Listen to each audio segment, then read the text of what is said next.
आपको बराह रास्त लिए चलते हैं। वज़ीर आज़म इमरान खान इजलास से खिताब कर रहे हैं। Challenges in recovering from the pandemic and achieving vital first two sustainable development goals: no poverty and zero hunger.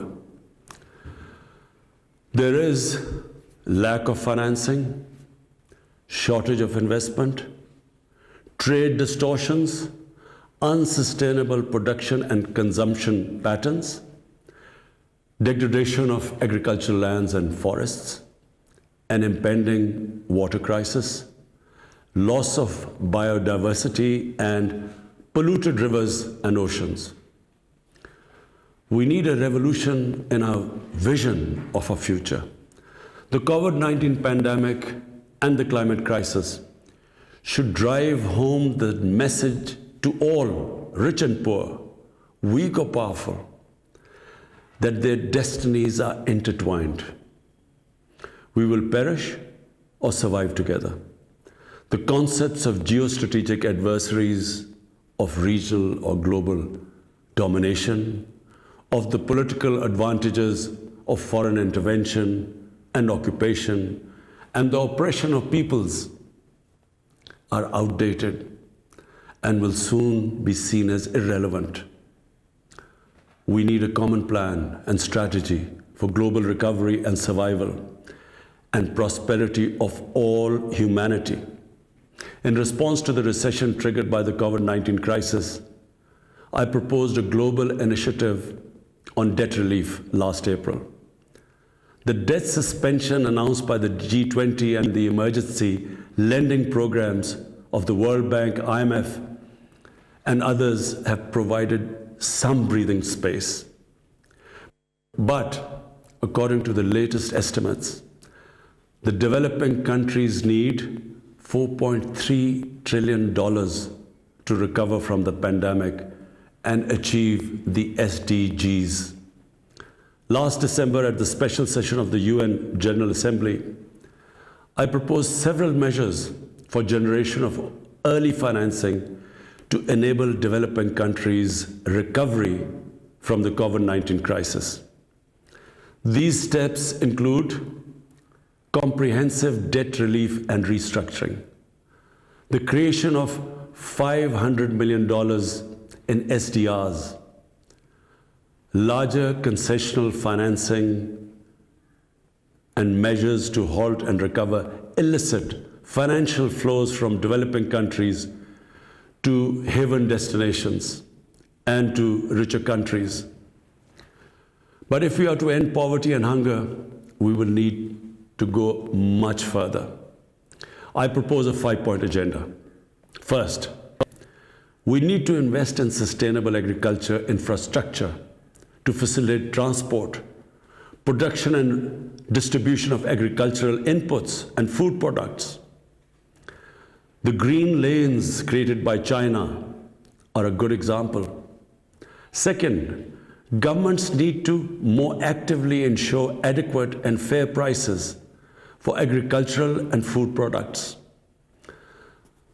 The so-called magic of the marketplace should be balanced with the very visible hand of the state.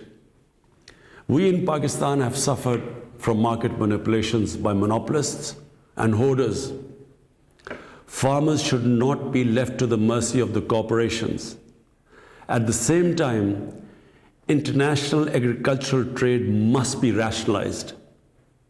The huge agricultural subsidies provided by certain richer economies distort global markets and make it impossible for farmers in the developing countries to compete. Third, the new and breakthrough agricultural technologies and techniques must be consciously applied to enhance food production, ensure efficient usage of water and land, and above all, improve seed quality. IFAD and the FAO can play a major role in this context. Fourth, the adoption of digital technologies is as vital in agriculture as in other economic sectors. ensuring internet and broadband access to the rural areas will be vital for their integration into national and global supply chains. Fifth, and perhaps the most important, we must rethink our patterns of food consumption and production. We can eat better, and many of us would do well to eat less. We can produce food with greater respect for nature. We can stop the pollution of our lakes, rivers, and oceans. We can produce more with less water and without dangerous chemicals. I further propose that a new strategy for sustainable food production and consumption should be considered and adopted at the Food Systems Summit next year. Excellencies, in Pakistan, we have integrated the Sustainable Development Goals into our National Development Plan. My government has accorded the highest priority to achieve SDG 1, which is no poverty, and SDG 2, zero hunger. Despite our financial difficulties, during the COVID-19 pandemic, we provided a relief package of around $8 billion. It included emergency cash assistance to the poorest families and other vulnerable groups, including women and children. We did so through our ESAS program, which means compassion, fully utilizing digital technologies and databases. This was the largest poverty alleviation program in Pakistan's history. Agriculture sector, which had to grapple with the twin challenges of COVID-19 and locust attacks, which we were subjected to last year. But it continues to have my utmost attention. Budgetary allocation has been increased almost 3 times. Growth target for the current year has been set at 3.5%.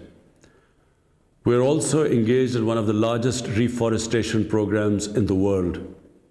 We plan to plant 10 billion trees over the next 3 years. We will also set aside 8 large areas as national reserves or national parks. Under the China-Pakistan Economic Corridor, agricultural modernization has been included as a vital element of our development strategy. This will move us significantly towards combating hunger and poverty. Excellencies, the national efforts of developing countries like Pakistan to promote sustainable development and eliminate poverty and hunger can only succeed through international cooperation. We desire such cooperation with all countries. We greatly admire the role played by IFAD in promoting such cooperation. I wish you all the success in the important deliberations of your current session. I thank you. वज़ीर-ए-आज़म इमरान खान वज़ीर-ए-आज़म Imran Khan Italy में बैनुल-अक़वामी ज़रई तरक्याती fund की governing council के इजलास से virtual खिताब कर रहे थे। इस खिताब के दौरान उन्होंने मुख्तलिफ तजावीज़ पेश की और कहा कि 20 ममालिक ग़ज़ाई क़िल्लत का शिकार हैं। ज़राअत इंसानी बक़ा के लिए बुनियादी ज़रूरत है। उनका कहना था कि आलमी आबादी जल्द 8 अरब तक पहुँच जाएगी। 10 करोड़ बच्चे ग़ज़ाई क़िल्लत के बाइस मसाइल से दो चार हैं। उन्होंने ये भी कहा कि सरमाया और रोज़गार में कमी से सनअत और तिजारत के मौक़े में भी कमी आई है। तरक्की पजीर और गरीब ममालिक को कोरोना वबा से और इस बहरान से निकलने के लिए 4.3 खरब दरकार हैं। दुनिया को वबा से निमटने के लिए मुतअद्दिद चैलेंजेस का सामना है। उनका कहना है कि हमें मुस्तक़बिल के चैलेंजेस से निमटने के लिए मनसूबाबंदी की ज़रूरत है।